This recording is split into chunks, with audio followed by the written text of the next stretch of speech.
UP की योगी आदित्यनाथ सरकार को आज 4 साल पूरे हो गए हैं। प्रचंड बहुमत और जन आकांक्षाओं की लहर पर सवार बीजेपी सरकार की कमान जब योगी आदित्यनाथ को दी गई थी तो पार्टी के भीतर और बाहर कौतूहल था।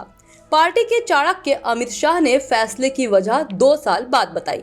कहा, एक ऐसा शख्स जो समर्पित और कठिन परिश्रम करने की योग्यता रखता हो वो हर परिस्थितियों में खुद को ढाल लेगा, इसलिए हमने यूपी का भविष्य योगी के हाथों में दिया है।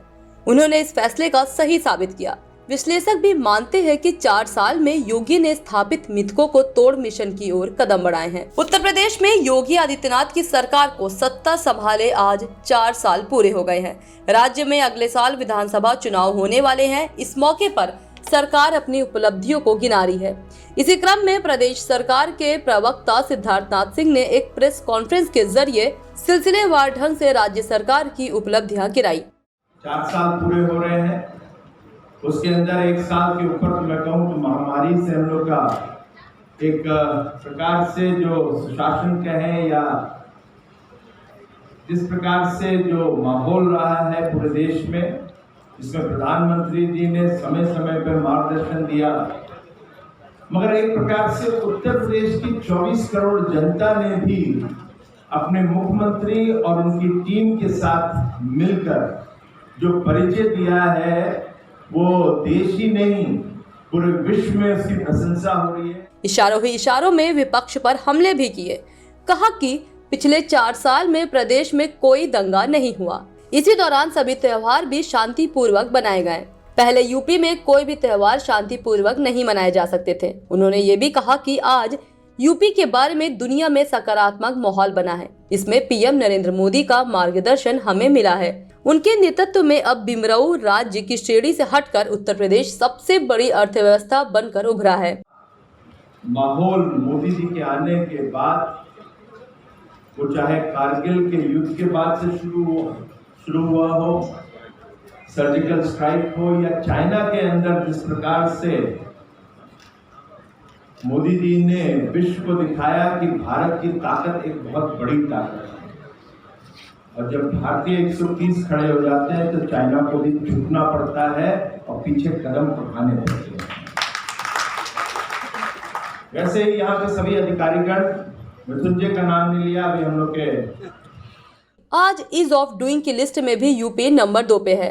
प्रदेश ने काफी लंबी छलांग लगाई है। उन्होंने कहा कि यूपी में पहले केंद्र की योजनाओं को जगह नहीं दी जाती थी। ये दुर्भाग्यपूर्ण था, क्योंकि यदि पुरानी सरकारें केंद्र सरकार की योजनाओं को लागू करती हैं तो बड़ा परिवर्तन हो सकता था। हमारी सरकार ने इन योजनाओं को मिशन मोड में लागू किया। देखिए, उत्तर प्रदेश में ईज ऑफ डूइंग बिजनेस के तहत हम लोग 12वें स्थान पे थे, आज हम लोग नंबर 2 पे आ गए हैं।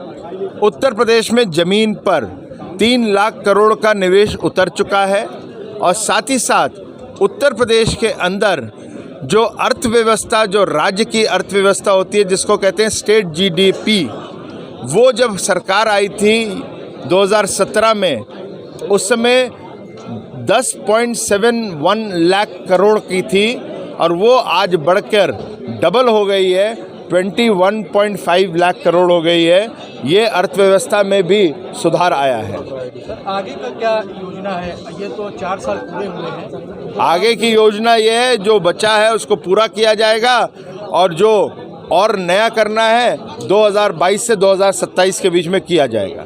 22 के लक्ष्य जो है, 22 का लक्ष्य तो जीतना है, सरकार बनाएंगे, क्योंकि जनता चाह रही है। अच्छे काम किए हैं, उसको एक पन्ने में नहीं 10 पन्ने में भी लिखना कठिन हो रहा है। तो विपक्ष है नहीं, जनता के लिए ईज ऑफ लिविंग और ईज ऑफ डूइंग बिजनेस के माध्यम से ये सरकार हर लक्ष्य को पा रही है। प्रधानमंत्री आवास योजना के मोर्चे पर यूपी नंबर 1 है। इसके अलावा मुख्यमंत्री आवास योजना के तहत भी वनटांगियों, मुसहरों और समाज अन्य वंचित तबकों को बड़ी संख्या में आवास दिए गए हैं। मुख्यमंत्री ने अलग अलग वर्ग को दिए गए आवासों की संख्या का विस्तार से उल्लेख भी किया। योगी सरकार ने किसानों पर कहा कि हमारी सरकार ने किसानों के लिए लगातार काम किए हैं। उन्हें 1.5 गुना तक एमपीएसपी दी गई है। प्रदेश में किसान के लिए बड़े कदम उठाए गए हैं, फिर चाहे सिंचित भूमि को बढ़ाना हो या मंडी स्थलों के काम को पूरा करना हो।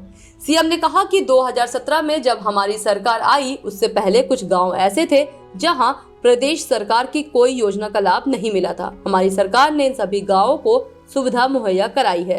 चीजें सुधरेंगी और सुधर के रहेंगी, बहुत सुधरी हैं, लेकिन हम सब लोग एक घर में रहते हैं और अपने घर के अंदर हम सब लोग रहते हैं।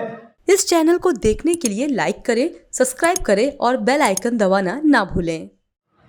नीति आयोग के जो डॉक्टर वीके पॉल साहब हैं, जब लॉकडाउन का कार्यकाल शुरू होने वाला था तो उनसे मेरे संपर्क स्वास्थ्य मंत्री के रूप में भी रहे और पहले भी थे, जिन्होंने केंद्र में बैठ के नियंत्रण करा था पूरे कोविड में प्रधानमंत्री जी की टीम में।